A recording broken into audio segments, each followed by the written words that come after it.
Super excited about today's topic because Astro is not a new framework. And I know we have more than enough JavaScript frameworks, though it's not as bad as it has been like in 2018, 19, when it felt like a new framework were coming out every week. So I guess it's not like that. But still, it is a framework you maybe haven't heard about yet, or a framework you maybe haven't used yet, but it is a pretty amazing framework, I will say. A pretty amazing framework for building websites, especially content-heavy websites, and it's actually not... You will see how it works. It is a framework that allows you to build static but also dynamic sites. It is a framework that supports server-side rendering, static pre-rendering, but also allows you to handle interaction, handle form submissions.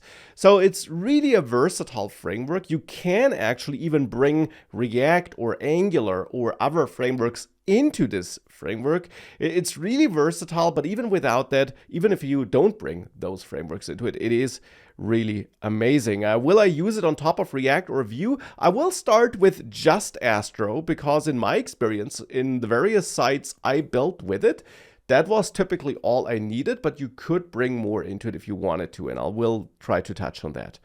Currently taking your Flutter course on Udemy and loving it. Thank you so much, Tegarde. Means a lot to me. Happy you're liking the course. Thank you so much for the kind words.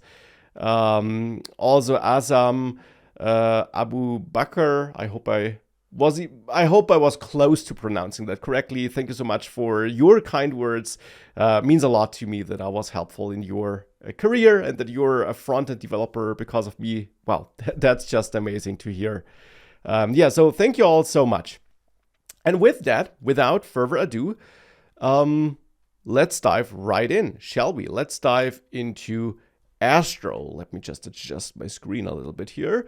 Here we go. So I'm on astro.build. By the way, in case you wonder what I have built with Astro, I have, for example, built my website, Maximilian-Schwarzmüller.com with it.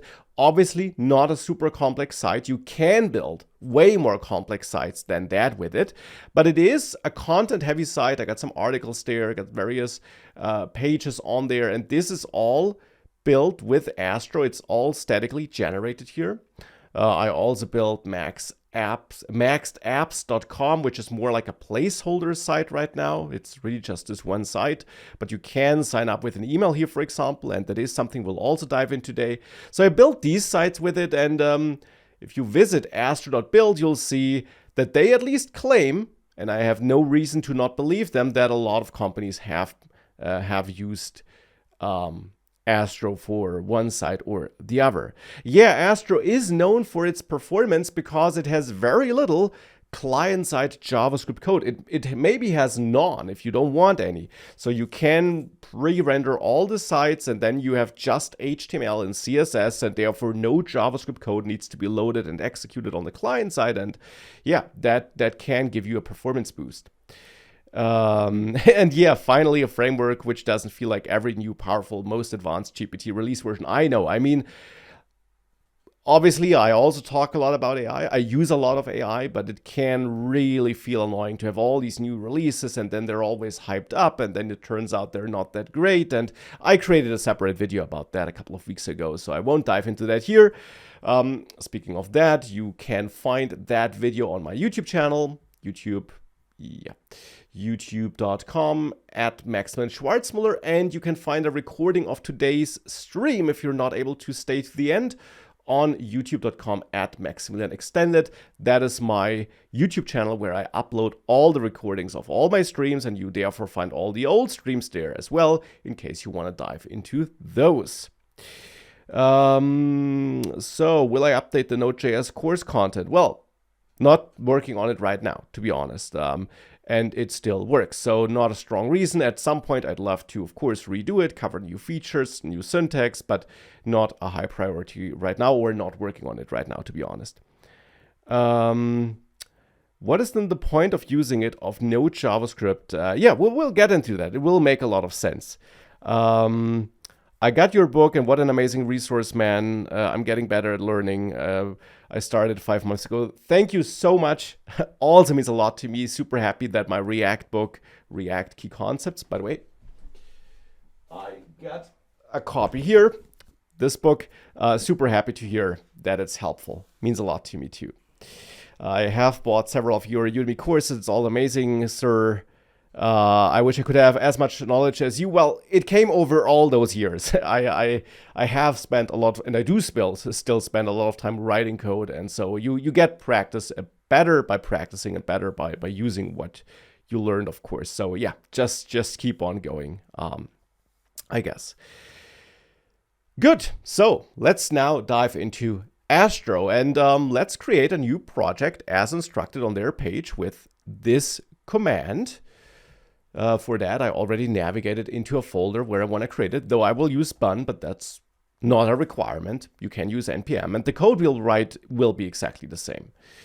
So this will now walk us through the assistant of creating a new Astro project, and I will name mine, my website. Let's say we're building our own website where we want to have some blog posts, where we want to maybe have a newsletter where users can sign up, something like this. Let's build something like this. So I'll name it my website. And again, you can build all kinds of sites with Astro. Now we could start with a blog example, and it would probably be quite helpful for what we're building here. But to really dive into the things, I will actually use a minimal empty template, and then we'll build it from scratch. So by the way, I'm reading all these kind messages. Really means a lot to me. I'll not be able to shout out every single one of them, but yeah, super happy that my content, my courses are that helpful. Truly, honestly means a lot to me. So just that you know, I'm reading them all. They mean a lot to me. So yeah, let's install dependencies. Sure, we can initialize a Git repository. And then I will open them up in a new cursor window. Of course, also not a requirement. I just happen to basically only use cursor at the moment. So here, stream, what did I call it? My website, here it is. Okay, so here it is. I'll hide the chat window for now. And let's take a look at what we got here. So it looks like a standard JavaScript or web development project in general. But yeah, like a typical JavaScript framework project. We got the package.json file with the dependencies, though at the moment there really is only one dependency in there, and that is Astro. And then a bunch of scripts we can run to start the dev server and so on. We're using TypeScript here. So we got the tsconfig.json file. That is not mandatory. I'm pretty certain there is a way of generating a vanilla JavaScript project instead. It's not a client-side framework because I just saw the question. It is a full-stack framework. Good question. It is a full-stack framework. You will see that we will build a website that is rendered on the server, but that also can have client-side interactivity. Whoops. So that's what we'll build. Now we'll have in this starting project, we'll have like a source folder with a pages folder in there. And in there, I got a very simple, almost empty page, which just says Astro and nothing else. Got a public folder with my fav icon, and that is it. Now, again, we could have generated a more complex starting project, but I went for the basic one. So that is what we got here. So let's see how this looks like by starting the dev server, bun dev. This is the address we want to open. Okay, that's the wrong screen. So let's go here. Okay, why can't I type here? Are you kidding me? Okay, now. So that is what I have. Flashbang incoming, a lot of white, I know. And it's just the Astro title, of course, because that's the only thing I got here on this one index Astro page. Now, even though that's not super impressive, this is already the first interesting thing about Astro. By the way, since I just saw the question, I don't have an Astro course. Also not working on one right now, but this here is like a free basic mini introduction course at least. So I hope it's helpful. So this here is an Astro file, and it looks like HTML or JSX, right? Well, turns out it is essentially HTML++, you could say. .astro files are a special format supported by that Astro framework that are essentially HTML files into which you can merge some extra code, not metadata. This might look like Markdown metadata here, since we have like these 3 dashes, which you might know from Markdown. But this is actually a separator to allow us to insert server-side code. So whatever we would insert here between these dashes would be code that is executed on the server side or during the build process, depending on how we build this site. So for example, if I define a constant here, let's go for name Astro, then I can output this here with curly braces, what you might know from JSX and React, for example. But what will actually happen here is that this code will be executed on the server, and then Astro will render this entire page on the server and replace these placeholders here, these dynamic segments, with the actual code from the server. Now, of course, that doesn't make too much sense if we just have a hard-coded constant, but it will make more sense once we start fetching data from a database or once we start calculating something on the server. So maybe, to make this a bit more useful, let's have a simple calculation here, and let's output that result here as well. If I save that all, you see 2 here. But if I inspect this, you will see that in there, we also see 2. We don't see 1 plus 1. We have no JavaScript code here that would be executing. It's just 2. And by the way, that's also important. There is essentially no JavaScript code in here. Well, there is code because we have that development server. So for hot reloading and so on, we got some JavaScript code injected here. But if we would build that for production, there would be no JavaScript code in there. And I can show this too, of course. If I stop that development server and I run the build process, the build script, it will build this project. It will give us the dist folder, and that would be the folder which we deploy to some server, or the content of that folder would be what we deploy. And in that index.html file in there, if I format that, you see no JavaScript code in there, and also no JavaScript imports. It's just HTML code. So it pre-generated this page. And that is what I mentioned a couple of minutes ago. The performance advantage you can get from Astro is the fact that you can get super lean pages that are not bloated with JavaScript code. There isn't a bunch of JavaScript code that must be downloaded by the user. There isn't JavaScript code that must be executed in the browser first before the user sees something on the screen. Instead, it's all pre-generated on the server. And this, of course, also has advantages when it comes to search engine optimization, because, and I know search engine optimization is a bit tricky these days because AI is taking away so much traffic from search engines, but it still matters. Also because AI crawlers are also looking for content to understand, to incorporate in their results, hopefully linking to your site, but that's a different topic.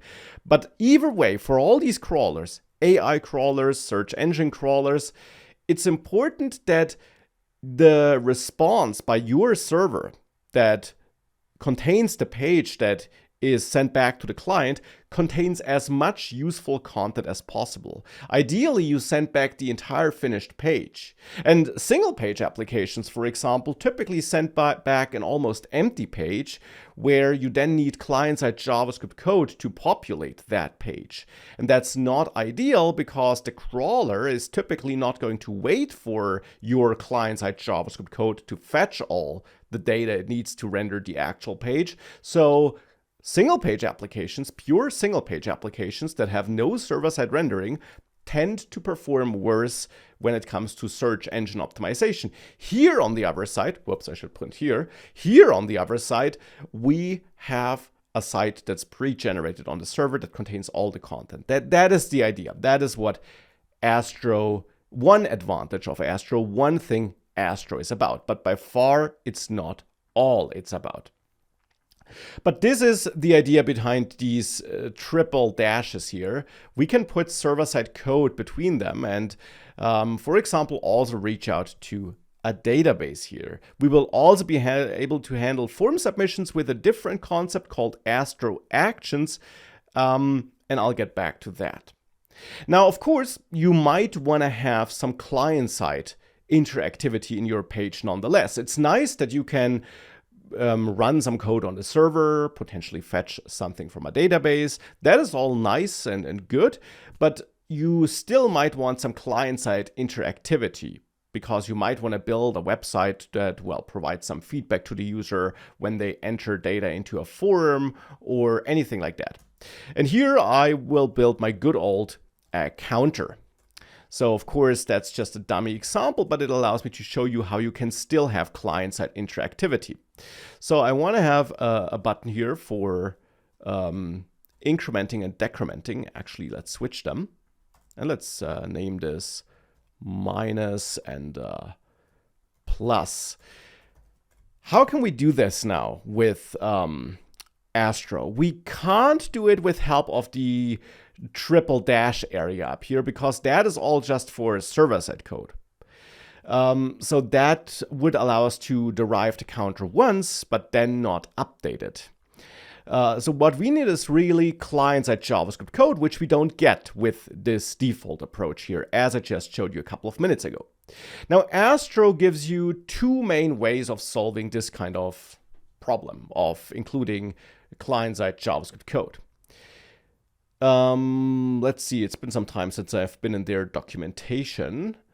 Let's see, scripts and event handling. So what they allow you to do, and what we'll do in a second, is you can, of course, simply include JavaScript code in your page, just as you did it in the old days. You can always include JavaScript code into an HTML page because the script element is an HTML element. So what works in plain HTML documents also works in those Astro documents, and that is not some hack or weird way. That is one of the intended ways of adding client-side interactivity. Now, if you were to build something more complex where you don't want to write vanilla JavaScript code, though I will say that in my experience for many use cases it's enough. But if you have something more complex, you can include UI frameworks like React. You can add React to your Astro application, and then you could import it from this Astro React package, add it to your Astro configuration, and we'll see that configuration again later. And then you could start building React components.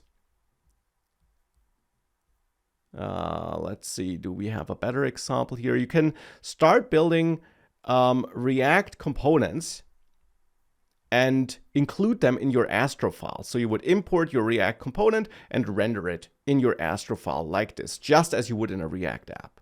Now, I will not do that here because I will just start building a simple app here, so I don't need that. Instead, I'll use the vanilla JavaScript approach, and I'll add a script element here. I'll give that an ID of counter. And then let's see, probably cursor can help me with that. Yeah, I want to accept this. Thank you. So I can select these elements, get element by ID. Actually, let's give this an ID of minus button, plus button, and select those by ID too. And then we can add an event listener to update these buttons. Now, since this is TypeScript, and that's quite fancy because we're injecting a script tag here into an HTML-like document. So in the browser, this will be JavaScript because the browser doesn't support TypeScript. But here in this Astro file, we can actually write TypeScript code here if we want to, and it will automatically be compiled to JavaScript code by Astro. So even though this looks very much like an HTML file, it's actually an HTML++ file, you could say, since we have server-side JavaScript, or TypeScript to be precise, code in there, and the client-side JavaScript code we add is also TypeScript, but will magically be compiled for us. So it's really amazing. So yeah, we can check if, what's up with my tab completion? I'm hitting tab and nothing happens. Okay, so we can check if not counter or not minus button or not plus button and just return to make sure that these are set. Of course, we know that they are set, so we could also just add an exclamation mark. And then I want to set the text content to my updated counter. So actually for that, I will add a counter here and start at 0. And here I'll have my counter L and my minus button L and my plus button L, and update all that. And this needs to be converted to a string like this. And that is then some pretty standard client-side JavaScript code, which we could add to any HTML page we want to update the button here. So if I save that and I restart my development server, which I did stop, I have this counter L. Why is it not updating this? Get element by ID counter.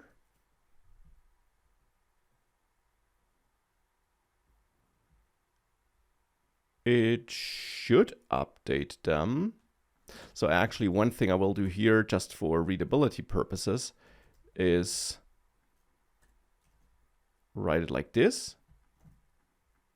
But why is this not updating? Do we have some error here? Did I make some mistake? Illegal return statement. Oh yeah, sure, there is nothing to return here. We're not in a function. So that's one thing TypeScript did not warn me off. Yeah, now it's working. Working the way it should.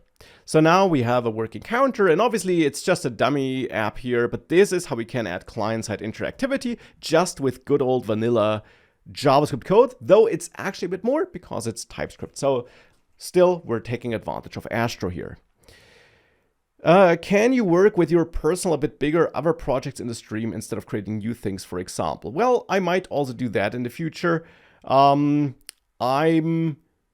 There are two reasons why I did not really do that this much yet. One reason is that the way I work on personal projects might not be that interesting in a stream because I just sit down, concentrate, hack away, run into dumb problems, and probably waste a lot of time. So I'm not sure if that's interesting.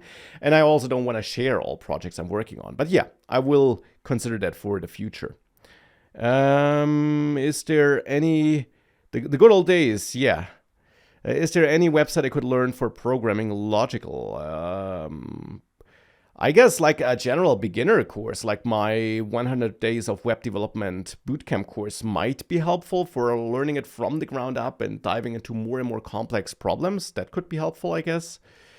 Course material on Claude Code, no. And I also have only used Claude Code for 1 month, and I did not find it as amazing as many others. So I will probably not create a course on that anytime soon. I have heard that Astro only good for blogs. So I think the reason for that is that they themselves market themselves almost like a block generator. That's my feeling too, but you can do more with Astro. Now for super or for highly interactive web apps, you still might want to use something like React and build a single page application, or something like Next.js and build a full stack application with that. But I think you could also do that with Astro, to be honest. Maybe I'll just try it for a more complex project in the future, because you can do more than just build blocks for sure, as you will to some extent also see today. Well, I guess we'll build kind of a block. So, but you will see that you can also handle data submissions, integrate a database and stuff like that. Yeah, I did your JavaScript course, now I'm doing React, and I just wanted to thank you. Yeah, thank you so much, Viper. I'm super happy that the courses are helpful. It means a lot to me. Is this what they call vibe coding? Well, I hope not. Thus far, well, I am using the tab completions, I guess, but I did not tell the AI, hey, build me some Astro app that has whatever. New version of Docker Kubernetes in my Docker course. No, it's not covering the very latest versions. But then again, Docker in a nutshell works, the core of Docker, which the course is about, works the same as it did 5 or 3 or whatever years ago. Be pain in coding for large interactive projects. Well, I don't think that Astro needs to be a pain for large interactive projects. As I said, you still might want to use something like React, also because the ecosystem is bigger. There are more libraries, more third-party libraries you can add. But you can bring React, for example, into Astro if you want to use it in or on the pages that need a lot of interactivity, or on the parts that need a lot of interactivity, but have the advantages of Astro for the pages that don't need that, maybe. So, but in the end, it of course comes down to your preferences. But you're vibing and coding. Yeah, that's true. That is true. I am. Anyways, let's leave this super basic setup, but it shows the core of Astro. That's why I wanted to dive into it. Server side, HTML, client side. Now let's make this app a little bit more pretty by bringing in Tailwind. And for that, we got an official integration. We can add it with a special Astro command. So I'll stop my development server and run bunx or npx astro add tailwind. And this will walk through the setup process of integrating Tailwind here, which is pretty convenient. So yeah, we'll continue, install the dependencies. It will create a CSS file for us. It will update the Astro config for us. We need to import this into a shared layout, for example, and that is something I'll do. I'll add a layouts folder and a base Astro file. All your components are Astro files in Astro. So everything that contains JavaScript code is an Astro file. And then here, I'll add this import. And I add this between the 3 dashes because this is essentially your server-side code. It's also all the code for the non-standard HTML client-side JavaScript code stuff. So importing CSS files or importing other files in general also goes between these triple dashes. And then you build a component, or this page, this index Astro file is also a component, but you can build a component that also can be wrapped around another component in Astro by setting up your HTML code. So I'll grab the HTML skeleton from the index Astro file, but in the body, I want to inject the actual code of the page around which this layout should be wrapped. And in Astro, you do this with a slot. In React, that would be your children, right? But here in Astro, it's just a slot. And now we can go back to index Astro, and in there, import base layout from the layouts folder, the base Astro file. And then there, we just use that. Whoops, no, not like this, base layout. Also here, we wrap that around our content. Now I did remove name and results, so that will break. So let's remove that. If I save this and I go back and I start my development server again, of course, bundev, then we should have that same layout as before, but we can already see that Tailwind is active because the styling changed a little bit. And now I want to change that styling a bit more. So therefore, I will use AI now to generate some dummy content for this main landing page here. So I'll get rid of all the content we had in there, move that to the left so that you can see it. And then here I'll use Claude for Sonnet, which is a model I currently like a lot. And I'll say for this index Astro page, build a landing page for my personal website tech blog site. This site will, or I will publish blog articles and tutorials on this site. On this landing page, you should have a hero section that welcomes users and introduces me as a web developer. Below that, have a section with the most recent 3 blog posts. Actually, below that, so below the hero section, have a newsletter section that allows users to register for my newsletter. And then below that, I want to have the most recent blog posts.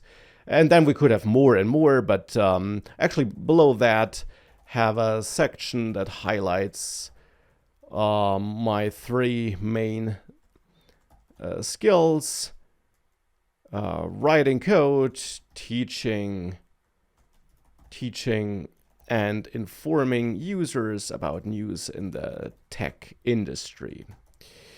We're using Tailwind v4,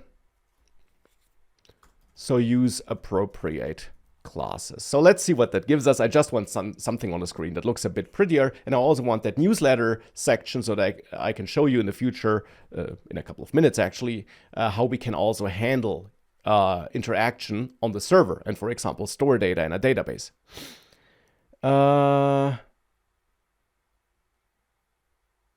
Today I suddenly remembered, where did Maximilian go? He hasn't been seen around. Well, actually, I have released like a new course like 1.5 months ago. I've been streaming not every Thursday, but I try to stream regularly. It's not super regular, I guess, but I'm trying my best. So yeah, I'm here and I intend on staying here. I am a 6-year experienced front-end guy and want to upskill myself. What should I do in this AI world? Can you please tell? Well, AI, that's the big topic, of course, but I've said it before, so sorry for everybody who already heard it, but you, in my opinion, should really try to leverage AI as a developer without outsourcing everything to it, because that will degrade your skills, you will get worse, but at the same time, totally ignoring it, I think also is not a great idea, because you can be more productive and coding can be more fun with AI, but we are far from it replacing developers. Don't believe all the BS you hear sometimes.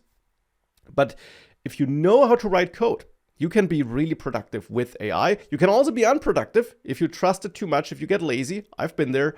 It is hard to get the balance right, but yeah, I would try to embrace it and at the same time really hone your skills, have that phases where you don't use it so that you grow, that you still build new knowledge, still learn new frameworks or get better at existing frameworks. It is a really dynamic world, and I definitely struggle with that too, but that is at least what I try to do. What editor is this? This is Cursor. Do you think AI handles Astro well? Yeah, good enough in my opinion. Also because to a lot of extent it's really just standard vanilla JavaScript or TypeScript and HTML. So that is pretty good. The Astro specific parts are not that much, and AI is good enough at that in my experience. And I still can jump in and fix and adjust stuff manually, of course, and I do. Yeah, so let's see what we get here. So looks like it created a bunch of extra components. I did not tell it to do that, but sure, I guess it's fine for me. So here we go. Yeah, looks pretty boring, standard, corporate, I guess, but gets the job done. It's probably not the look I would choose for my own personal blog. I mean, my blog looks like this. Or my site, I guess. But it's good enough. Actually, let's switch everything to dark mode. No light mode, dark mode. Switch just only dark mode for everything. Also adjust at base, at layout, where is it? Layouts if needed. Because I don't want to like flashbang you constantly by switching to this page. But whilst it is switching that to dark mode, we can see the core, which I wanted, is there. Obviously, this subscribe to newsletter button doesn't make a lot of sense if the section is right below. But yeah, I guess it scrolls us or it jumps us to these sections, so that's okay. And then we will soon add real posts here and also make sure that this newsletter sign up works. Yeah, that dark mode, thank you. Yeah, it's coming up. What's up, Max? Big fan of your work. Currently taking your Node course in Udemy. Wish you the best. Yeah, thank you so much, Chips. Thank you for the very kind words. Happy you're liking the courses, and I hope you'll get a lot out of this Node.js course. I hope you'll enjoy it. Would you record a system design course in the future? That is definitely also an interesting topic. I got way too many ideas and topics for potential courses. Therefore, I'll be honest, probably not in the near future. Because at the moment, I got way too many projects going on.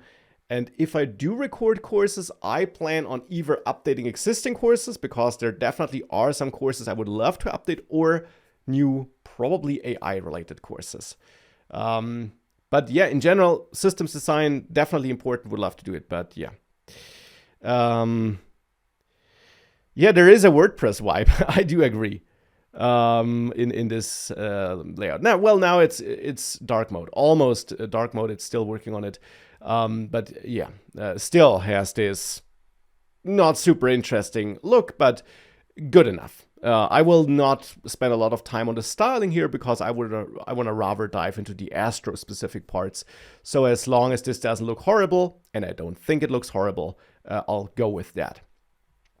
So, let's see. Yeah, it's still working on the skills section here.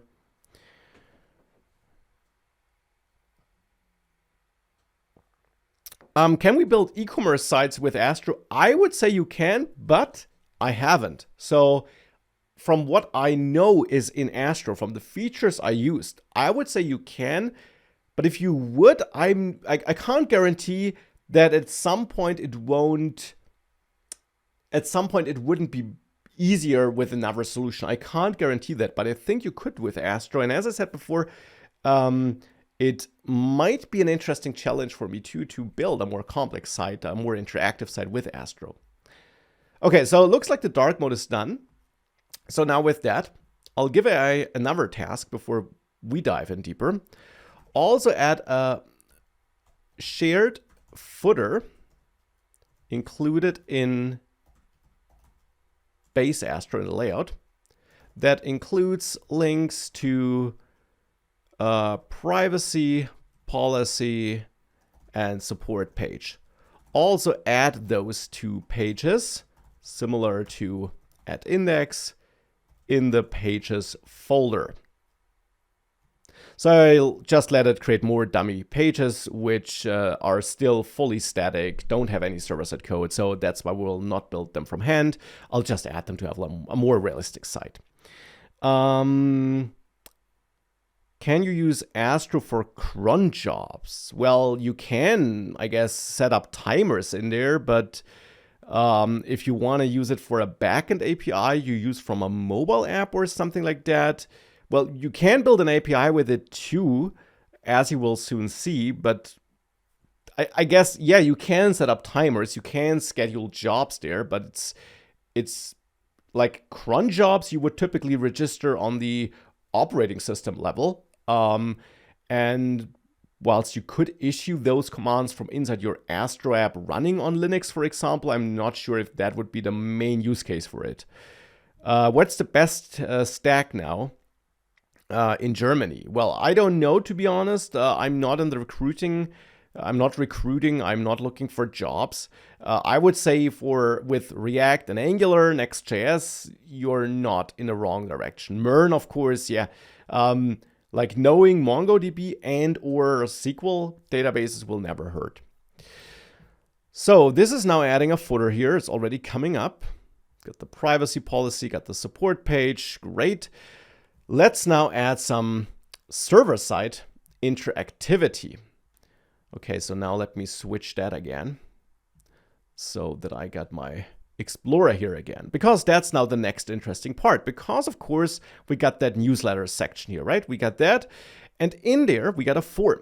we got a form, and I want to store the submissions of that form, the emails that are submitted, in a database which we could then use to send emails to. Now, of course, we could also connect this to some service like MailChimp or any newsletter service. They all have APIs that allow you to send email addresses to them and manage your contacts there. And that is what you might do in reality, but I want to show you how you can store data in a database. So that is what I'll do. And for that, we'll use a feature called Astro Actions.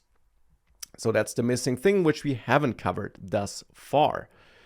Actions under server rendering in their docs. By the way, you can also implement authentications on with Astro in case you're wondering. So it really is flexible. And BetterAuth, which is, of course, a very amazing authentication library, even has an official guide on authenticating or on integrating Astro. So there you got a guide on how you could add authentication to your Astro page with BetterAuth. And this kind of proves that it's not just for blogs. You can build applications that require the users to log in, that have protected pages and so on. And you find some details on how you would start with that here in the BetterAuth documentation, and also, of course, in the Astro docs. But that's just a side note. Back to actions. The idea behind actions is basically the same as in Next.js, you could say. The idea is that you can handle form submissions, or in general, actions that are triggered from the client side on the server side, so that you can safely do things you only want to do on the server side, like, for example, store data in a database, or fetch data or store data with some third-party API where you use an API key which you don't want to expose on the client side. You can do all that with server actions, and that is what we'll do here. So for that, following the official docs, we'll define an action, an index.ts file in the actions folder. Now, I'm actually not sure. I would need to read this entire document. I think it has to be called index.ts, and it has to be in an actions folder. So I'll add an actions folder here in the source folder, and in there an index.ts file, and in there I import define action from Astro Actions, and then C, which is sought, from Astro Schema, and then here we define the action. Sorry. Let me quickly check something on my second screen where I already have an action which I wrote in the past.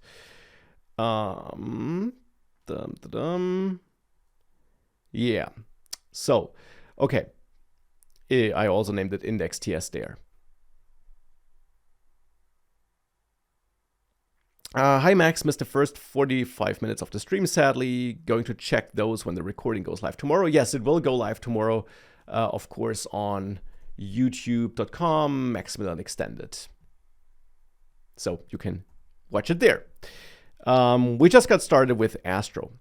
So back to the actions. The idea is that here we can define an action like register for newsletter, right? That is something we could do here.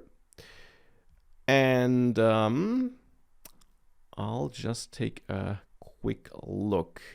Yeah, every action is defined with define action, which takes a JavaScript object.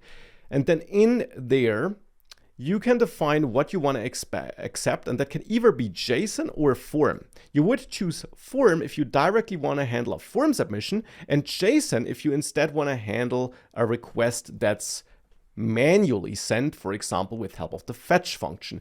Here, since I have a form in index Astro, in the newsletter section, I have a form. I actually don't want to write my own client-side JavaScript code that sends a HTTP request. I could do that, but there is no reason to do that. I can just let the browser do the work, and I can embrace its built-in support for form submissions, and I do that by setting accept to form. So I'm expecting a form submission with form data here. Then I can define input, and that is what I was looking up, because input allows you to define a sought schema against which Astro will automatically validate the received data that is reaching that action. So here we could, for example, say that we want to have a form that has an email field that is, okay, so this is using an older SOT version, that is a string in a valid email format.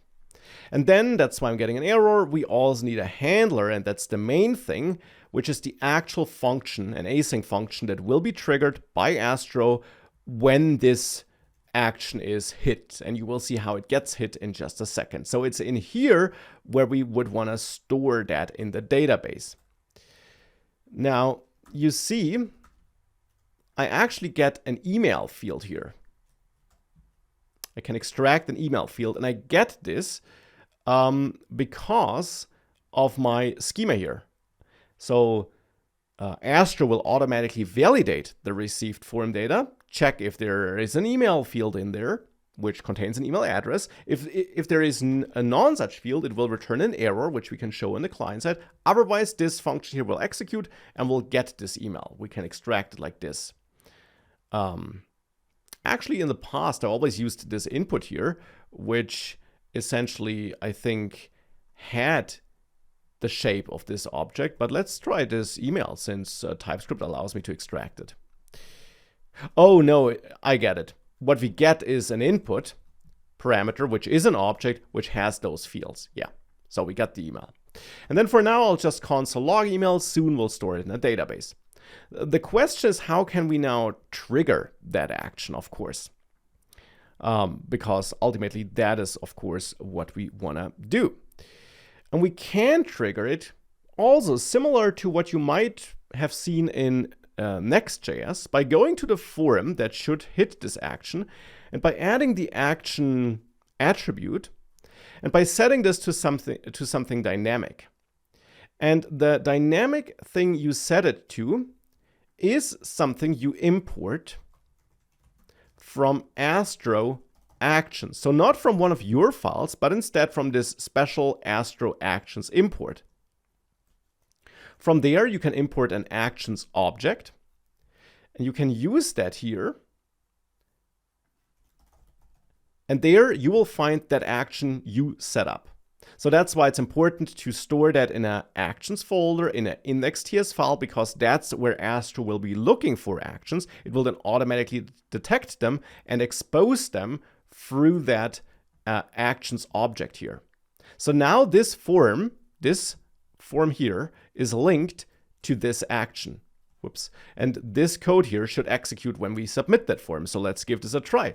Let's open the terminal so that we can see those server-side logs, because this, of course, this action will run on the server. This is not client-side code. We use it in the client-side code, we use it in the HTML code, but behind the scenes, Astro will make sure that an HTTP request is sent to the server and is handled there, just as you might know it from Next.js for server actions, or from Remix with their actions. So long story short, if I go back to my page here, if I enter something like test@example.com and I click subscribe, nothing happens here, or, well, I guess the page reloads. But if we go to the server side, we should actually see that log. And the question is why we don't. Because that should be wired up correctly. So let me quickly check. What is the problem here?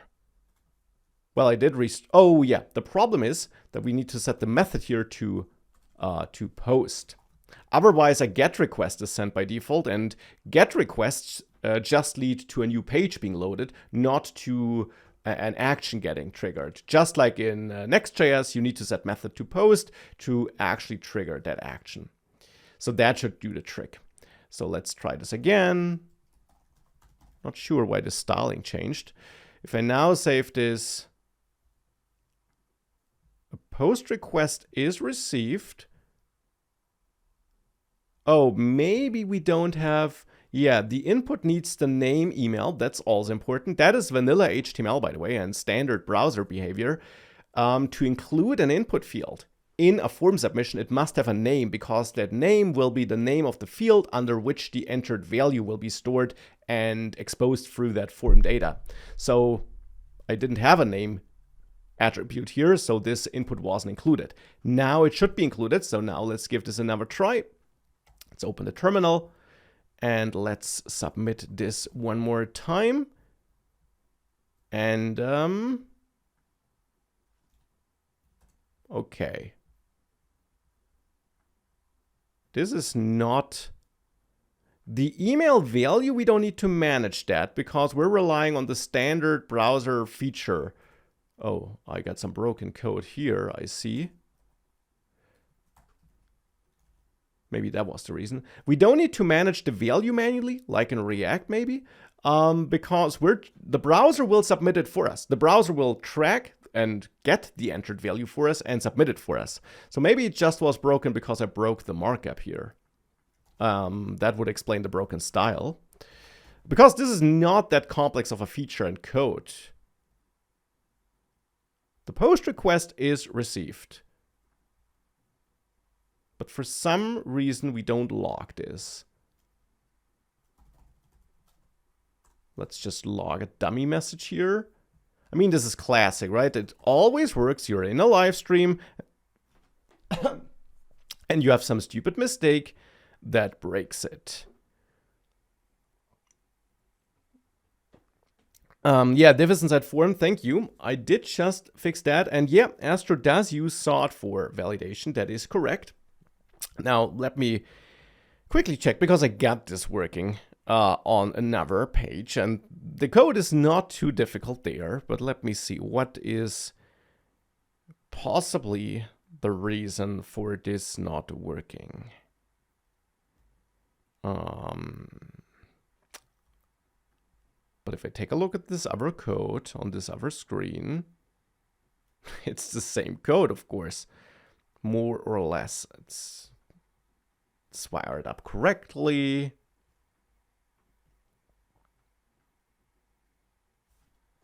It should really work.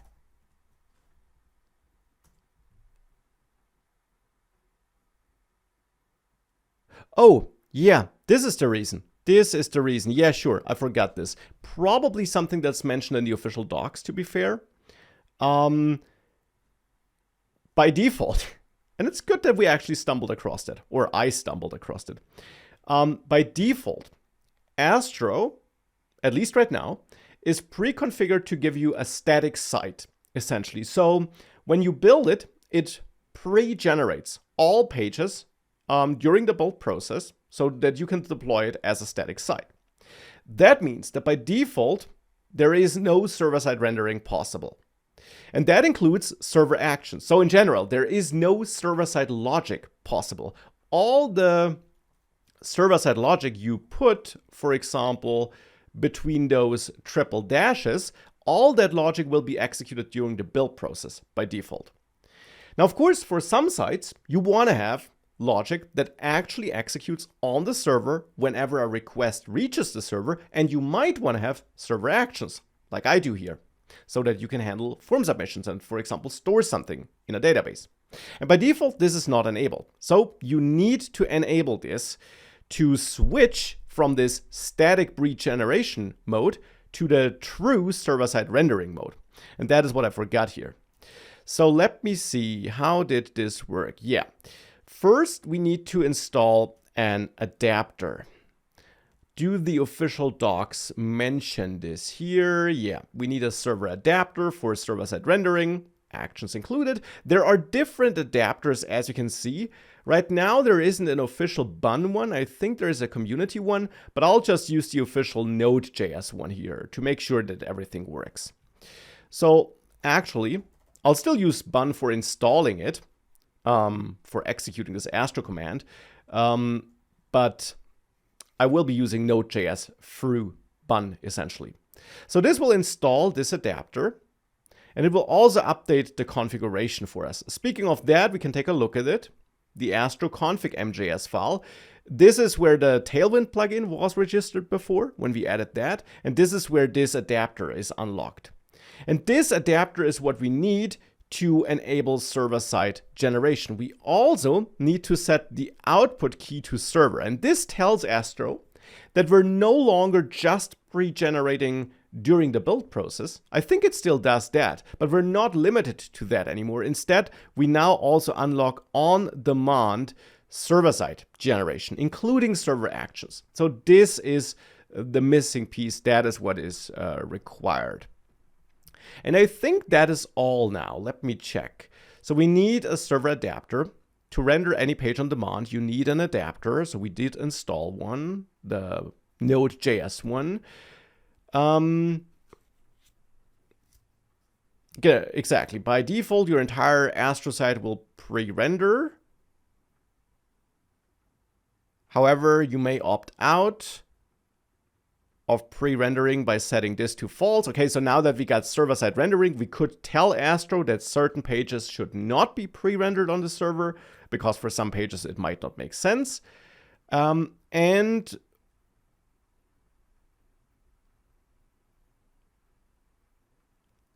I think I did set this output to server mode. For highly dynamic app, after adding adapter, you can set this. Yeah, so now all the pages are server rendered by default. So that means for every incoming request. So I think technically I would need that to enable server actions, though I'm not 100% sure, because I'm not sure what the official server actions documentation says.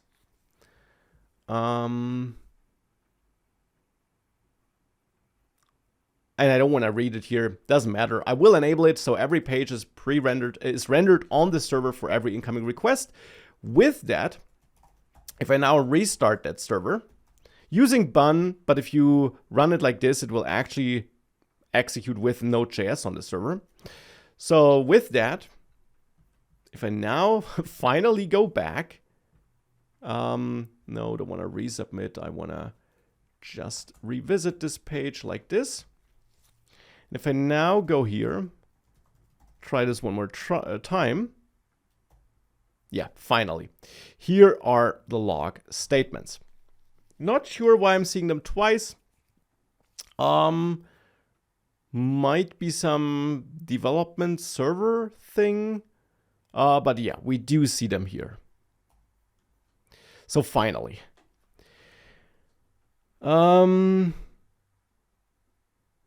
Imagine you are working with high-load image upload service in Node. What would you do? Would you do to improve thread pool size or just use cluster? Okay, that's a bit off topic here and a bit hard to answer just like that, to be honest. I'm sorry. I'll focus on the Astro part here to not divert into a 10-minute rant about Node.js optimizations. Yeah. So this is working. And this is how you can also handle mutations on the server side. And now, as a side effect, due to how I set up the configuration, every page will be rendered on demand on the server. Now, of course, I want to store something in a database. So let's do that. And I'll use SQLite here, simply because SQLite is amazing and super easy to set up, because you don't need to set up anything. It's just a file that is created, and I will manage that with help of a package called Better SQLite 3, which has everything included we need to store content in a SQLite database. Nothing else is needed. You don't need to install some SQLite package or software. You just need this package. And there are other packages too, but I will use this one.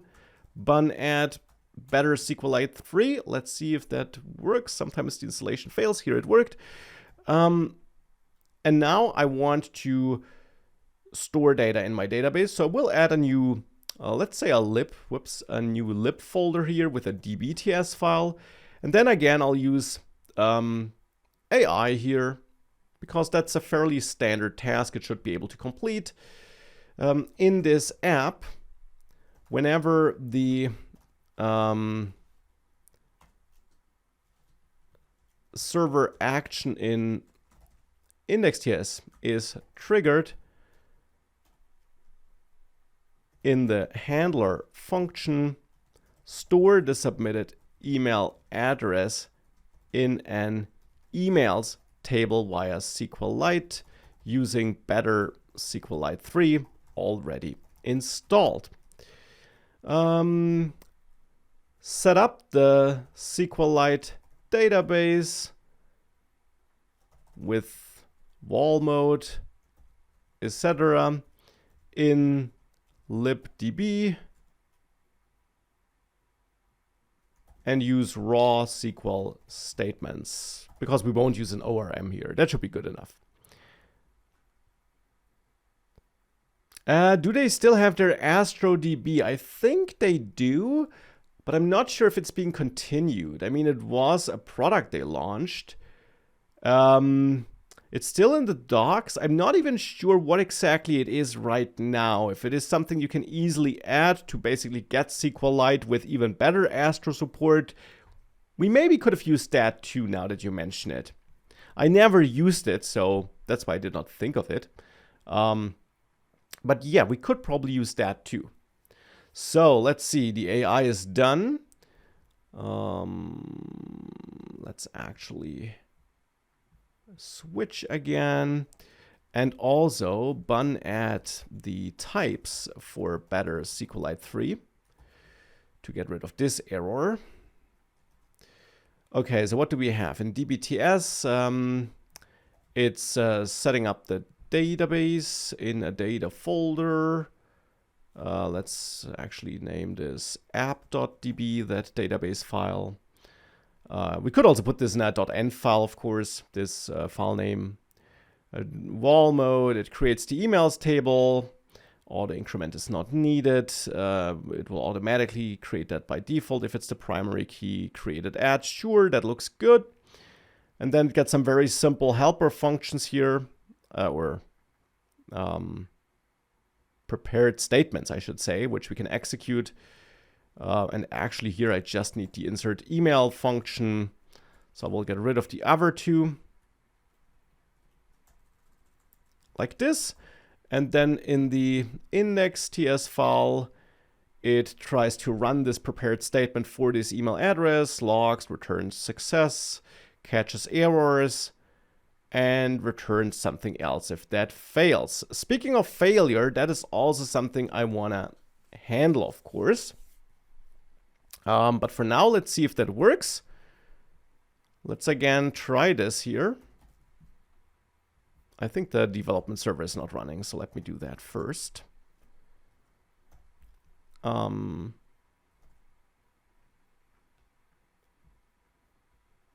unknown error.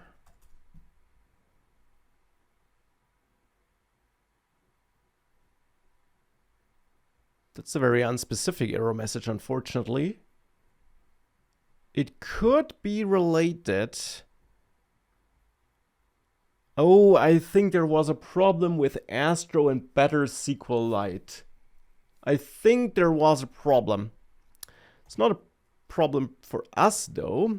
I'll quickly remove Better SQLite 3. And maybe it was also Bun and Astro. Anyways, I'll remove it and just switch to a different package. And that would be the libsql package, which also will manage a SQLite database for us. So we'll use that.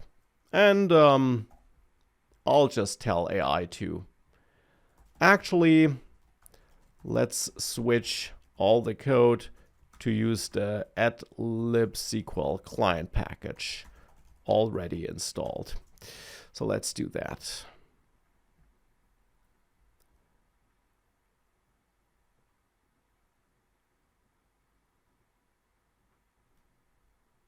Astro is awesome, but I recommend validating the build folder. I had some problems with the routes when building the blog.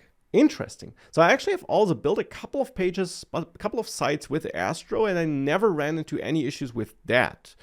But it's a good hint. If you encountered such problems, we'll definitely keep my eyes open for that.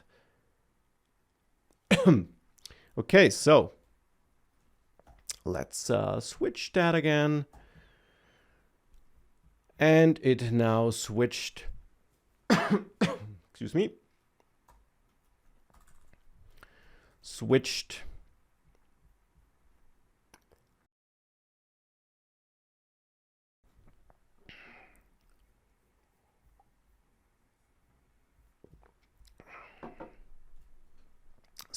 to libs SQL.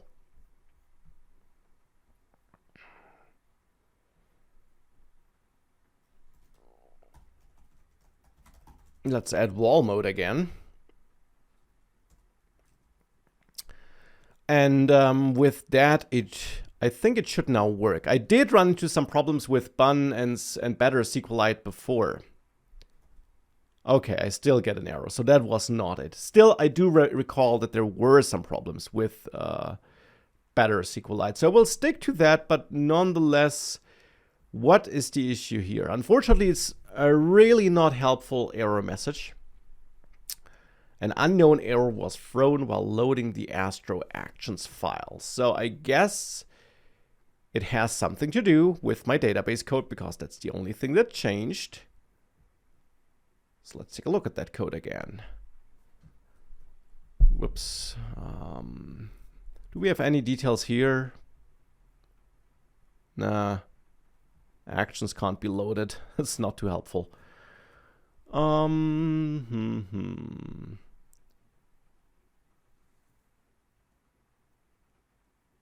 So create client is correct. I'm just looking at some other code in a working application. So that is correct. This is the correct way of defining the URL. I mean, what I could do, not sure if that is the issue, but I can also just simplify this path here. This should be evaluated from the root of the project anyways. Actually, it can be just appdb. And we'll see if that helps. So I guess the code that tried to resolve the path was not in line with how Astro executes that code. So let's try. Got no errors here. Got an appdb file here. Taking a look at it, I can see my email being inserted here. So this now also works. So now we're storing something in a database, and now we got an app that's not just a dummy static blog. Instead, it does have server-side logic. We have our server-side action here. And of course, you could add more server-side actions. You can register as many actions as you want. If you don't want to have them all in this index.ts file, you can put them into different files and just import them here, of course, and just group them together here. So yeah, that's what you can do. Now, that is one thing we can do with Astro. We can execute code on the server. We can handle mutations on the server, reach out to a database. Another thing where Astro is really amazing at, and that's maybe why it's known for being a great blog generator, is it's really great at turning markdown pages into HTML pages, rich HTML pages, rich blog articles, for example. And turns out a lot of websites need this capability. So that is what I want to dive in next. I also think I promised to dive into something else before, which I now forgot. So in case you remember, let me know in the chat. Anyways, let's generate some. Let's dive into the blog advantages. For this, I'll add a new folder next to the source folder. The exact location is not too important, but typically you do it outside of the source folder. And I'll name it articles. You could name it whatever you want though. This name is not important. And in there, I'll create one subfolder per article. So let's say we have one article, Astro is amazing.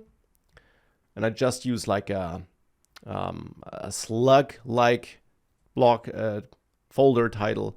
And then also Astro is more than a blog generator. So I got two folders here. In every folder, I'll then add an index.mdx file. And MDX stands for, I think, extended markdown, right? It's basically markdown with the capability to include components in it, so that you could build components, Astro components, for example, like alert boxes or newsletter sign-up boxes, and you could include them in your blog posts, and we'll do that. So, but in a nutshell, or without that even, you can just put markdown content in there. And now we can define our blog posts here. Now, the way you do this with Astro to get full support by Astro and to take advantage of all the features Astro offers is you use their, what's the name, content collections feature. And the idea is that you can define folders that contain content, like my articles folder here. So here you see in their example, they have a folder that contain markdown files. I have a folder full of folders with markdown files. That works too. And then, and that's the important part, you do define the schemas, the shape of your content. And you can have different types of content in one and the same Astro app. It doesn't have to be just one type of article. It could be products and articles and help articles and whichever, and use whatever kind of content you have. You do that by adding such a content config.ts file in your source folder. And that is, I think, again, a file name and a file location directly in the source folder that does matter. In there, I'll just copy that. You import the define collection from Astro content. By the way, if that looks familiar, in the action, we had define action. So kind of a similar naming schema. Now we're defining a collection, content collection. We're also, again, importing sort, which is bundled into Astro, because we will use sort to define the schema of our content. So let me just quickly, again, open this on a second screen as well. What we'll do now is we'll define our collections. And here I'll define my articles collection. For that, to define collection, you pass two things typically. A loader, and I'll get back to that, and a schema. And the schema is your sort schema that defines how each element in that collection, each article in my case here, should look like, which information we have for each article.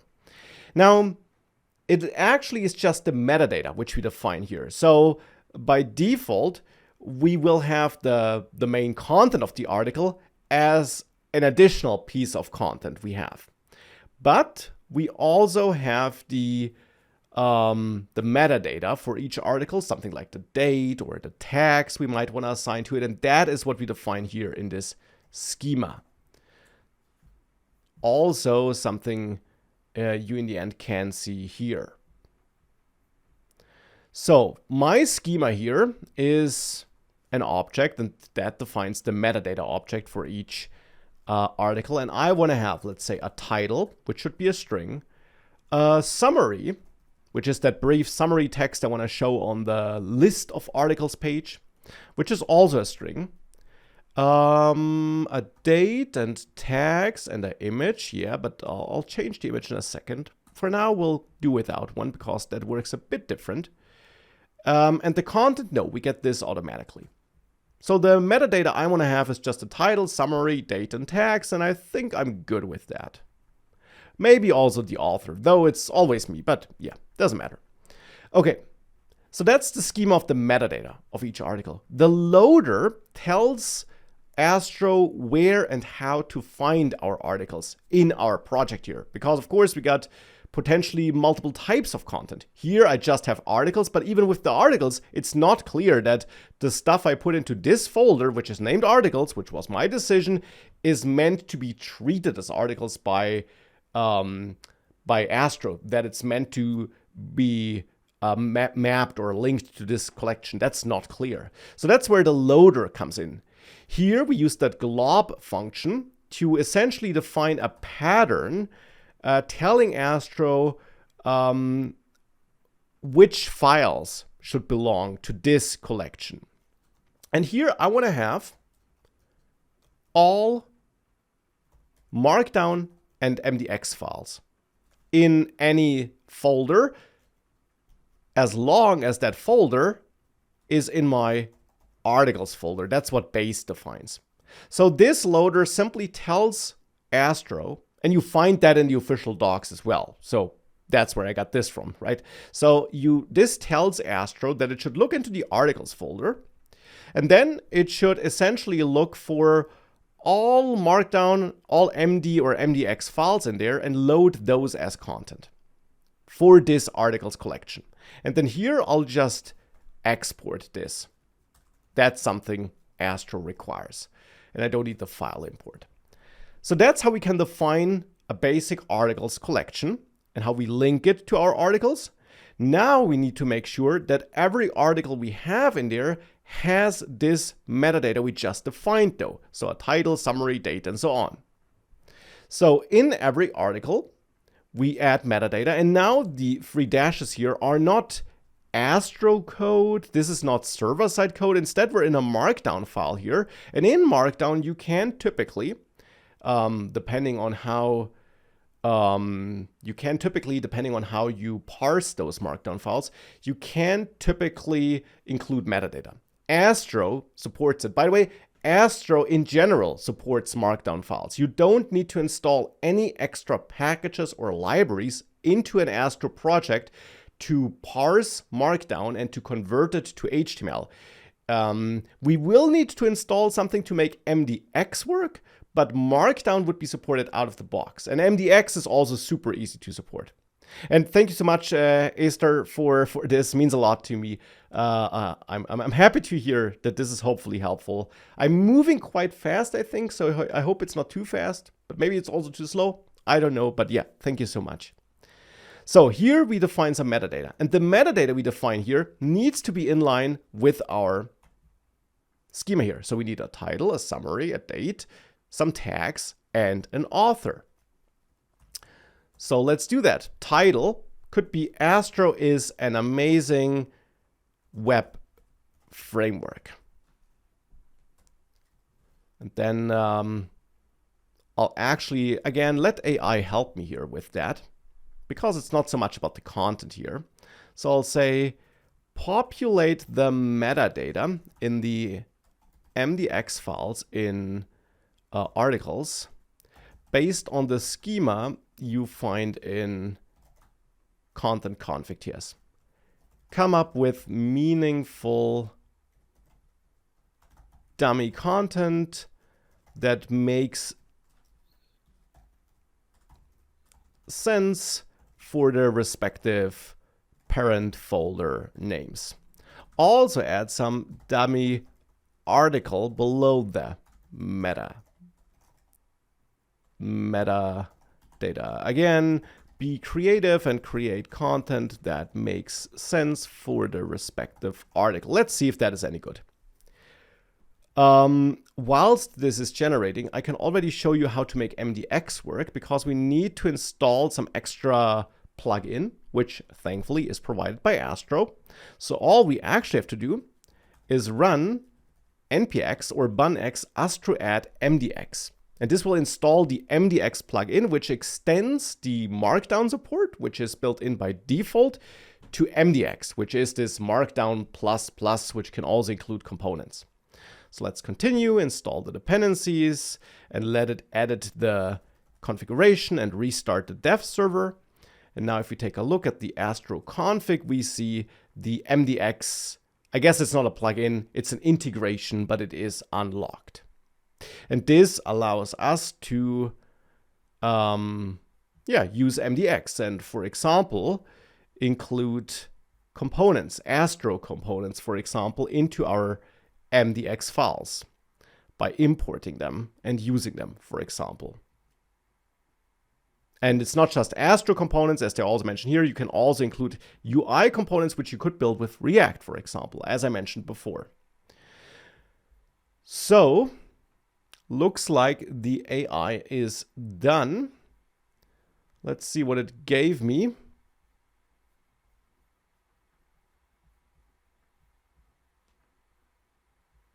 Yeah, I guess it's probably good. I won't read it here.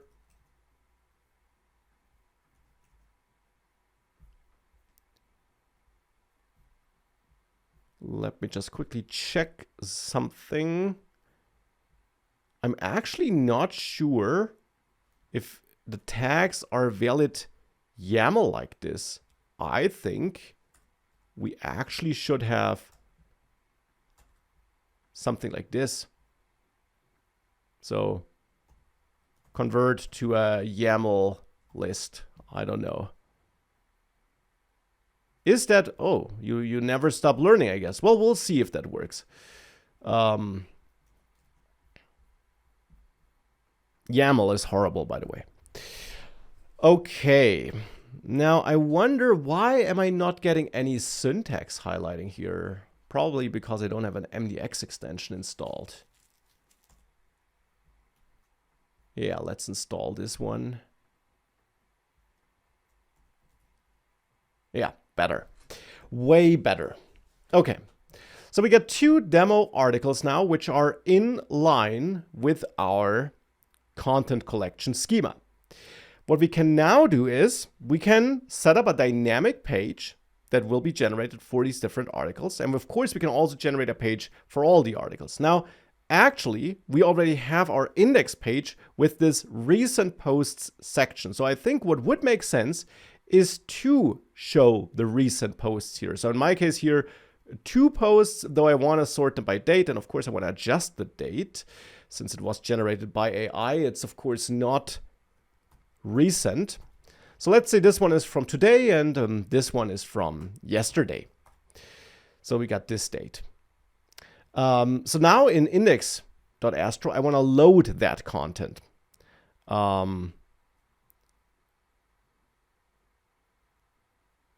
I have plans for showing this in a mono repo? Well, I don't have such plans right now, and I'm not a mono repo expert to be honest, so probably not anytime soon.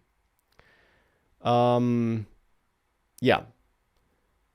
So now that we defined the collection, we can query it to get its content. And then again, that's Astro's built-in support for stuff like that. It makes it really easy to now get all the blog posts or get the recent blog posts, of course.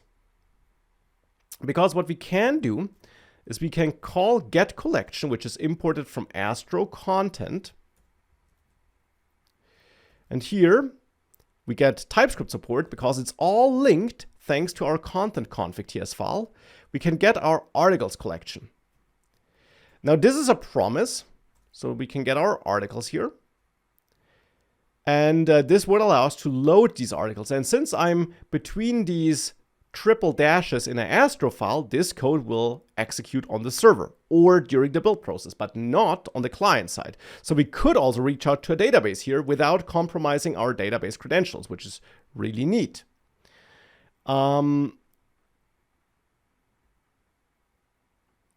I just want to check. Yeah.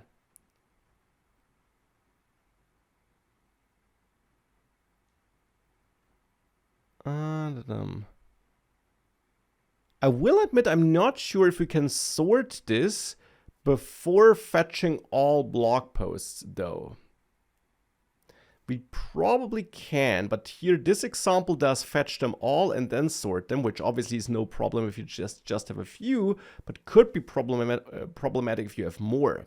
What you can do is you can add a filter function to get collection to actually filter them before you fetch them, which is of course more efficient than filtering them after you fetch them all. Yeah, because otherwise you fetch them all before you filter, and you don't want to do that. For sorting, I'm not so sure.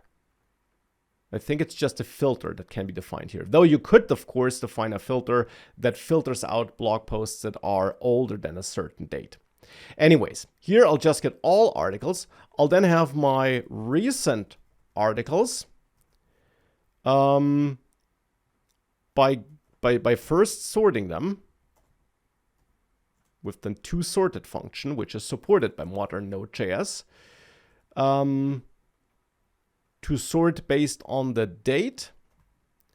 And then I want to slice them to only get the 3 most recent ones. And now recent posts should receive those articles as an input, as a prop in React. And that's also something Astro supports. These here are Astro components.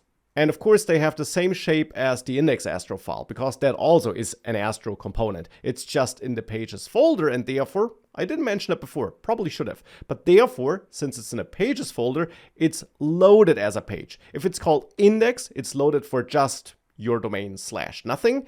If it's called privacy policy, it's loaded for / privacy policy. Support for / support. So it's file-based routing. Sorry for not mentioning this earlier. Components that are not in the pages folder are just regular components which you can use in pages or other components. And just as in React, you can also accept props. You do that by adding your triple dashes. I already got them here. And now instead of having my dummy recent posts here, you get your recent posts by using Astro props. Now by default, this is type any. So you could try to extract whatever from there, and TypeScript won't complain. To be a bit more explicit and get better type safety, you can also define an interface called props, and in there define which kind of data you're expecting. Now article doesn't exist, but I can import the collection entry type from Astro content, which allows me to basically get the inferred types from my content collection definition. So essentially based on my schema I set up in content config. That's pretty nice. So now I got my recent articles, which have this shape. So it's an object with an ID, the body, which is the actual article content, the markdown converted to HTML more or less, and then the data, which is the metadata. So that's my recent articles. Now with those recent articles, we can map through them here. I got my article, adjust all these names, and also, since I just mentioned that the metadata is inside of data, we access our data here with the date, with the tags here, the title, the summary, and the date, date. Yeah, and that is it. That's how we extract the metadata. Now, since I added this interface, which must be named props for Astro to be able to link it to this special props property, which exists on the Astro object. So this must be named props for Astro to link it. Since I added this here, I'm now getting an error in index Astro where I'm using recent posts, because now, thanks to this interface and me using Astro props, it's aware of the fact, excuse me.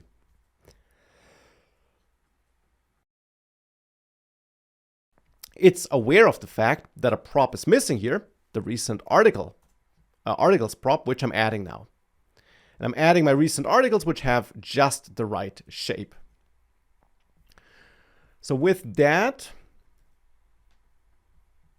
yeah, I need to. Oh yeah, that's what I wanted to change. I wanted to handle the form submission. So that's something I'll have to do to make sure that we redirect thereafter. I'll do that soon. Does not match collection schema. Expected type string, received date. Okay, so we got a schema error that the date is wrong. Yeah, because actually date, when stored like this, is smartly interpreted as a date. So we should also make it a date here in the schema.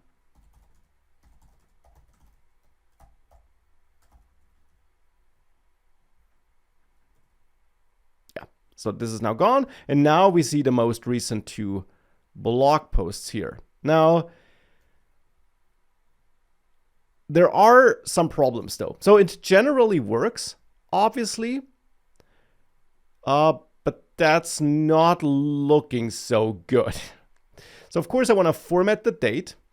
I also want to check my tags. So it looks like it's only displaying the first tag. And yeah, the date is off here too. And I don't need the date in 2 different places, I guess. So let's first of all, I'm not sure what I had there before. Did I have the date in the top right corner before too? Actually, I want to have the author here and say by author. I want to have the date here too, but that should be formatted. Yeah, to local date string. Whoops. So that looks better. And for the tags, I'm only outputting the first tag here. So I want to join them with a comma. Actually, no, I don't. No. I want to map through them, of course. And repeat the span for every tag. Yeah, and now we need to make this very small and have a smaller padding. And also have flex wrap, I guess, and have a gap. And also justify, no, I don't want that. Actually, the date, let's move that date down here by on, and then have the date down here. Yeah, looks a bit better, I'd say. And the tags work, that's nice. So now I'm loading my articles here and I'm rendering them there. Why 2 and not 3? Because I only have 2 articles here. I only did add 2 for now. Do you have any plans of showing how to... Oh, I already answered that. Sorry. Okay. So that's how we can load our collections. And you see we're getting all this type safety, the auto-completion, which is pretty nice. And that is probably why Astro is such a popular blog generator, because it is really great at that. It's just not that. Because of course, I also want to be able to navigate there and then view the details. And currently that's not working. I also want to handle the submission of this form differently, but first I'll work on this detail page for the blogs. Because Astro, of course, also supports dynamic pages. Thus far, all the pages we have here are not dynamic. We have an index page, privacy policy, support. But now we want to have 1 page per blog post. And of course, I don't want to create them manually. So instead, what I want to do is I want to create a dynamic page. And for that, I'll add an articles folder here. And in there, a file with a special file name, id.astro. Whoops. Though the ID thing is not important, the important thing are the square brackets. This tells Astro that this is a dynamic route. So it should not be loaded for /articles/ square bracket ID square bracket, but instead it should be loaded for /articles/ some article ID. We could also, of course, go for a slug here to have a more user or more user-friendly ID, something human readable, also a bit more search engine friendly, I guess. So why don't we do that? Here, where I load all these articles, let me just console log them here. We can see the content here. We see that the ID is actually such a readable slug. So it doesn't matter what I name this here, but I will use the ID of an article as an input for that. So that will be a dynamic page. So the idea is that this will be rendered for whatever value we feed after /articles. And we then try to find an article with that slug as an ID, as I just showed you.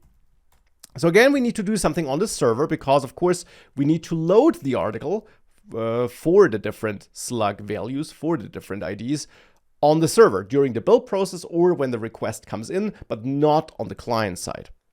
We want to do that on the server.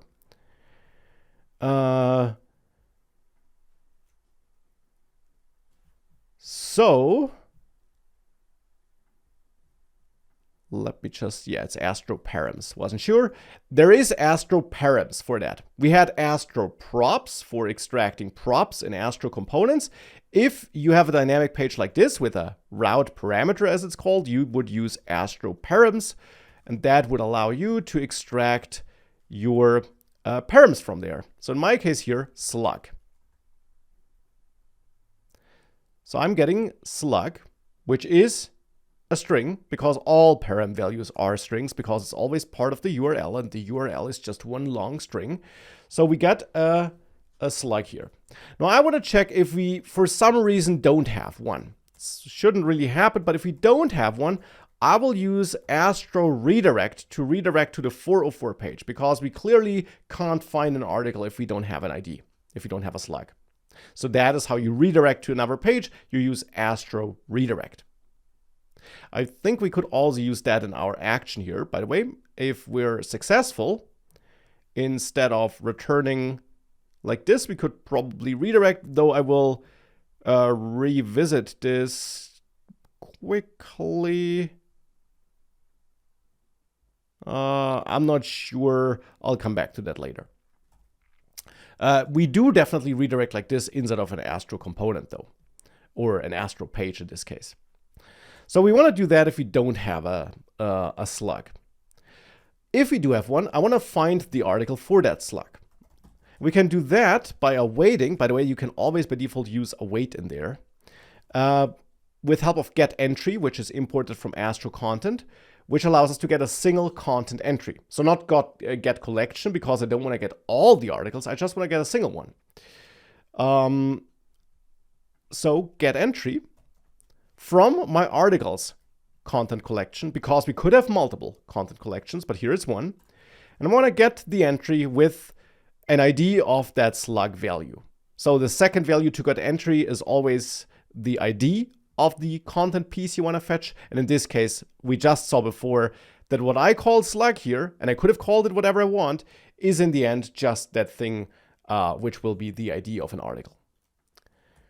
So I also want to import a base layout here, and then we can output our article data. Now, first of all, I want to check if we did find an article, or to be precise, if we did not find one, in which case I also want to redirect to the 404 page. Otherwise, we have an article and we're good to go. So now we can just extract that. We can get our body and the data from the article. And actually, I'm just interested in the data here, which is the metadata.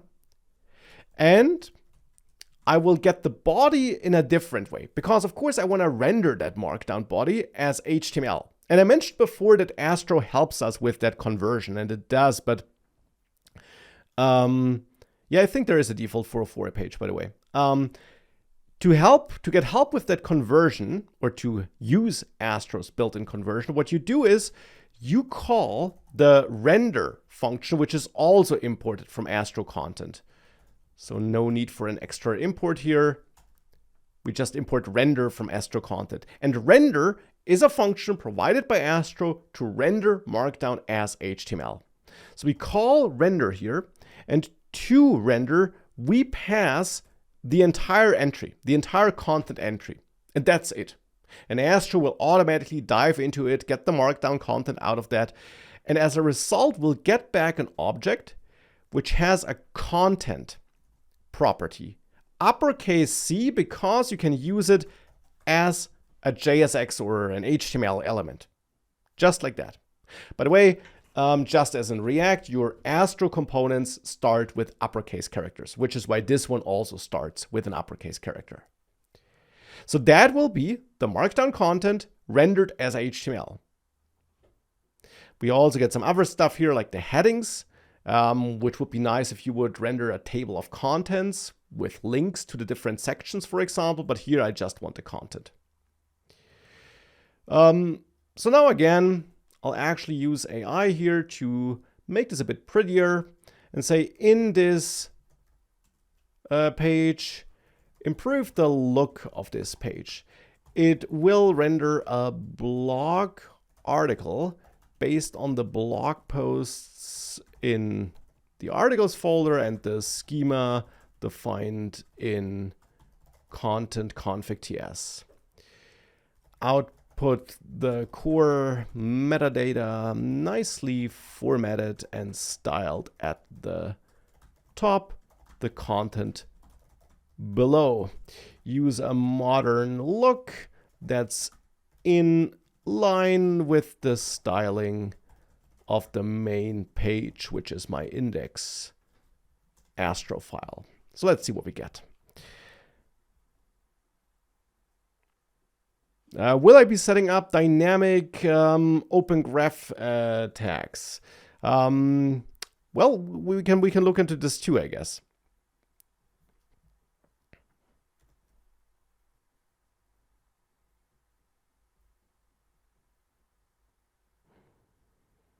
Yeah, we can actually start with that right now, because we can, of course, go to our layout and then add some extra meta tags here.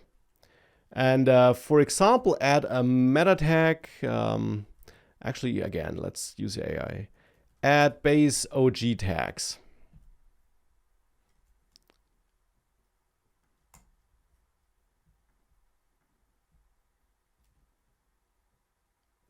Yeah, I wanted to have them here. Add base OG meta tags. Yeah, that's what I want. So, in case you don't know, these are some extra tags you can add to control how a link to your page is previewed on, for example, on Twitter. If you include a link to a page, you often don't just see the link, but a nice preview. And this is basically how you as the site owner control what the title, description, image, and so on of that preview is. So here, we can actually expect a title and description from my props. It's optional though. If you don't get one, we have some defaults here. But with that, I could then go to my slug page, which is now also done. The AI also added a link to that page here on the recent posts component. So that's convenient. So that means that, and that's exactly how it should work. It uses the article ID as a concrete value for the slug and links to the respective article page. And that will reuse the dynamic page with different IDs. But back to the slug page there, I see it also already set the title and description prop on base layout. And this will then feed the title and summary of each article into base layout so that each page that's rendered for each article gets its own title and summary that's then also set up in its open graph tags. And the title is, of course, also output here. Great. So if I now click on read more, cannot apply unknown utility class text for XL. Okay, where is text? It's probably in here. Text for XL. Let's go for 2. Is it again in there? Okay, no, that's something else. Let's restart. Okay, do we have more text for XL? Let me switch that. Okay, let's replace all of that with text to XL. Though I'm not sure. It worked before, right? Because it's in some sections that did work before. Why is it breaking now? Cannot apply I mean, I did not change anything regarding the Tailwind setup, I guess.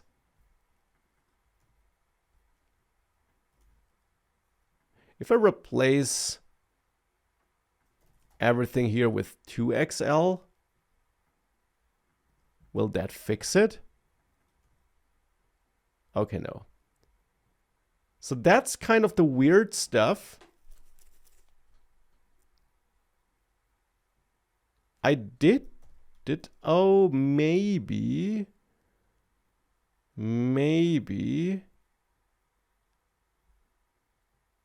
Well, no. Did it break something here in my layout?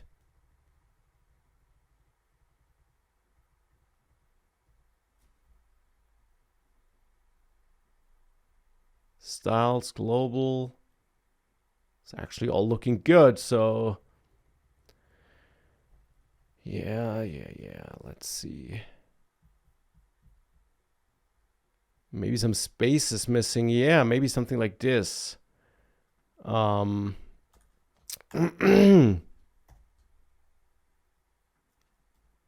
It's funny how you do encounter new errors from time to time. This is definitely one I have never seen before. So the starting page works. It's just this detail page that doesn't. Now we are using the base layout in there. So we are importing the CSS file, which contains Tailwind.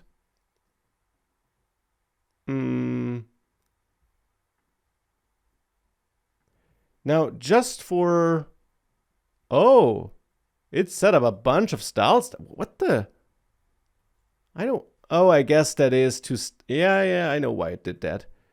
But yeah, but this probably is the reason. Yeah. I know why it did that. Let's not do that for now. And fix that thereafter. Okay, so now, of course, the actual content looks horrible. And that is why I tried to set up these styles. But the rest doesn't look too shabby, I'll say. We even got some code highlighting out of the box by Astro. Now, as I said, the rest doesn't look that great, though. And the reason for that is that, of course, this HTML content of the blog post is rendered with help of this content element. And this content element here, this is not under our control. It's a bunch of HTML code based on our Markdown code. But it's therefore HTML code without any styling classes, without any Tailwind styling classes. And for that reason, so we need to, we have no influence on which styles are applied to which rendered HTML element there.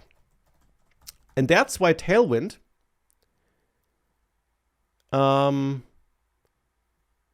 has their typography plugin, which you can install. So you do that with bun add Tailwind CSS typography. Now I actually need to check how that works with Tailwind v4.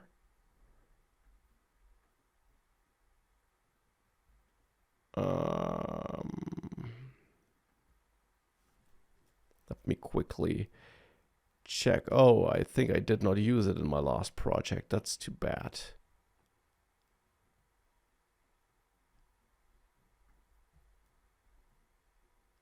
Yeah, okay. Okay, we'll do something else. So the idea behind this plugin, and we probably could get it to work here too. I'm just not 100% sure how it works with Tailwind v4 because I haven't used it with that yet. So we'll actually remove it again. The problem, or what this plugin would have done, is it would have allowed us to add some classes here to the parent element, which includes this content, this dynamically rendered HTML content, and through those classes define how the headings and the paragraphs and so on in there should be styled. Now, I'll not do that here. Instead, what I'll do is I'll give this wrapping div here an ID of content. And I do that because in another project, I defined a bunch of styles that control how that content should be styled using the CSS variables that are exposed by Tailwind. So here I have standard CSS code that takes advantage of Tailwind's CSS variables. And that's just one way of doing it, of course. This is global thing, means that these styles are not limited to this specific component. And I think we need that because otherwise they won't apply to this dynamically rendered HTML content. So with that, if I restart that development server, those styles are probably not perfect for this article, but good enough. Good enough. We could now tweak them, but now I have a way of controlling how the titles and the lists and everything else is rendered. Again, not perfect, but good enough. So that's that. I also don't have a navigation, I just realized, so we might want to add one. But for now, I'll just go back with the back button. So that's how we can now also render the detail page for every article. Yeah. Now back to that action here, where once it's submitted, I also want to handle potential errors. Because, of course, I could submit this in an invalid state. If I set the type to text, for example, in my dev tools, I could submit some random text. Now, I would get back an error response. I would get back an error response due to that validation, which we have on the backend.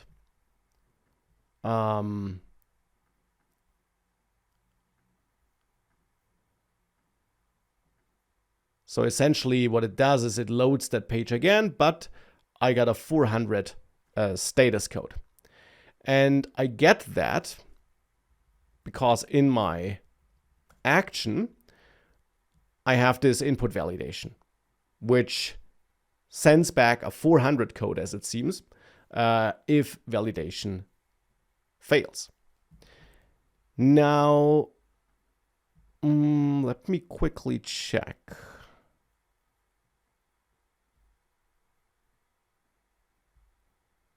Yeah, so I'm just checking in another project to be sure.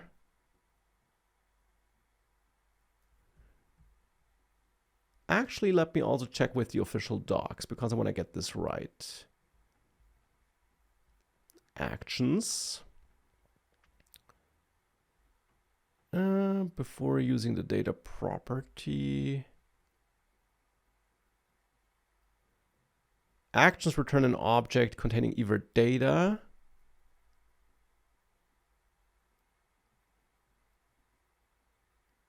displaying form input errors. Okay, that is when you manually submit it with your own JavaScript code, call actions from an HTML form, handle form action errors. That is what I wanted. So we can use Astro get action result for an action to get the details of why this action failed. So here in index.astro, which in the end is the page that contains this newsletter section, we can call Astro get action result for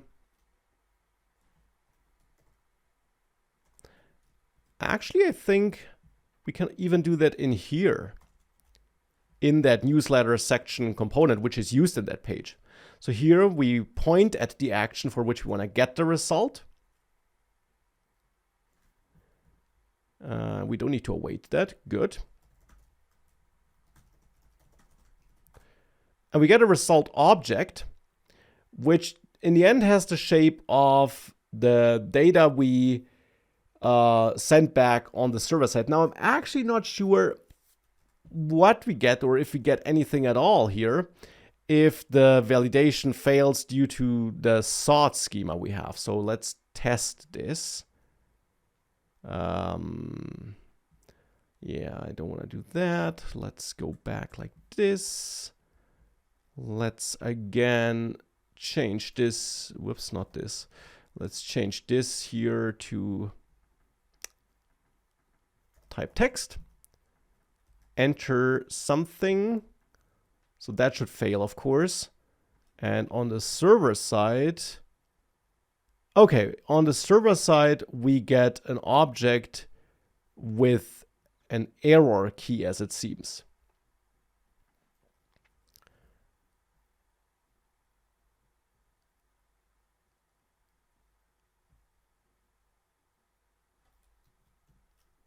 So this here.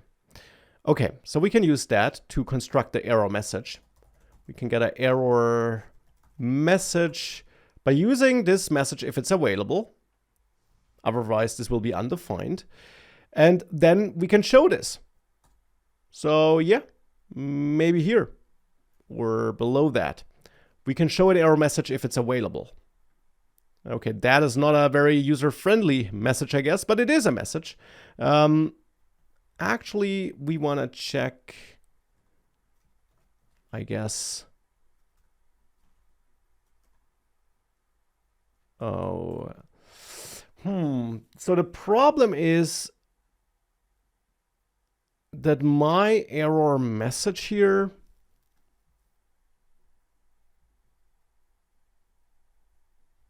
should be an object, actually.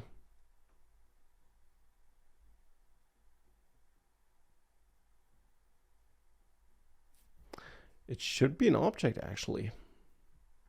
So if I go back here.